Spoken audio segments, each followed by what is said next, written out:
जब गुरु गोरखनाथ सेवा न्यास के द्वारा यह यात्रा प्रारंभ की गई तो जमीनी धरातल की भी सभी जानकारियां मिली कि थारू जनजाति भी इसी प्रकार के भाव से ग्रसित है।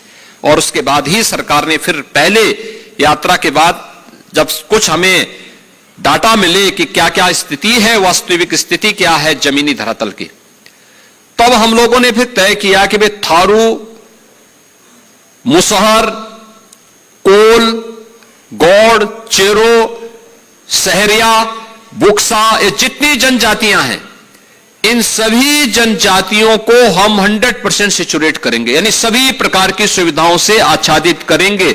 इन्हें जिनके पास मकान नहीं मकान देंगे, जमीन नहीं जमीन का पट्टा देंगे, सभी प्रकार की सुविधाओं को देंगे।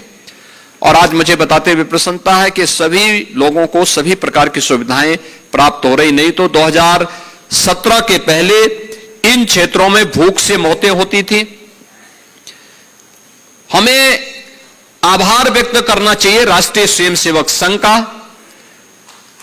सरदेव नानाजी देशमुख का और मेरे पूज्य गुरुदेव महंत वैद्यनाथ जी महाराज, जिन्होंने थारुओं के बीच में उनके बच्चों को पढ़ाने के लिए छात्रावास और स्कूल की व्यवस्था की। मुझे याद है 2007 की एक घटना। 2007 में नेपाल में कृष्णानगर के अंदर एक भीषण संघर्ष चल रहा था, कई दिनों तक चल रहा था, समाचार पत्रों में आ रहे थे। तो मैंने हिंदू जागरण मंच के एक पदाधिकारी को फोन किया सिद्धार्थ नगर में। राजदेव जी वहां हिंदू जागरण मंच के पदाधिकारी थे। मैंने उनको फोन किया, मैंने कहा ये संघर्ष कैसे हो रहा है?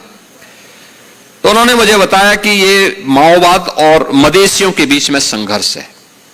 मैंने कहा माओवादी कौन है और मदेशी कौन है? तो उन्होंने मुझे बताया कि मदेशी हैं जो भारतीय मूल के लोग नेपाल की तराई में बसे हैं, और मैंने कहा माओवादी, उन्होंने कहा थारू जनजाति के लोग जो नेपाल के अंदर हैं वे सब माओवादियों की ओर से लड़ रहे हैं। और मुझे लगता है काफी बड़ी संख्या में वहां हत्याएं हुई थी, काफी भयंकर खूनी संघर्ष हो रहे थे। तब मैं बलरामपुर जिले के इमलिया कोडर में मैंने कार्यक्रम बनाया था, और इमलिया कोडर में मैंने थारू जनजाति से जुड़े हुए सभी लोगों को, जो नानाजी देशमुख ने बनाया हुआ छात्रावास है, वहां पर मैंने उनको इकट्ठा किया था और उनके साथ संवाद बनाने का कार्यक्रम किया था 2007 में कि भाई आखिर क्या कारण है, क्यों ये संघर्ष हो रहा है, क्यों इस प्रकार की स्थितियां पैदा हो रही हैं।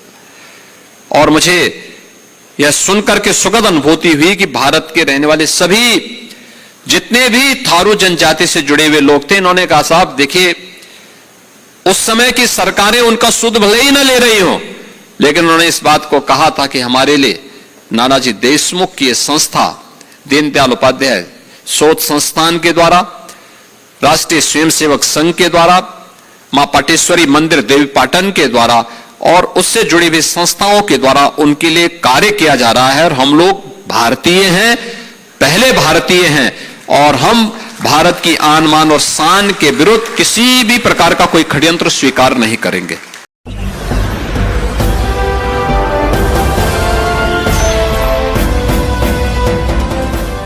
देख रहे हैं लाइव न्यूज 99, राष्ट्र सबसे पहले।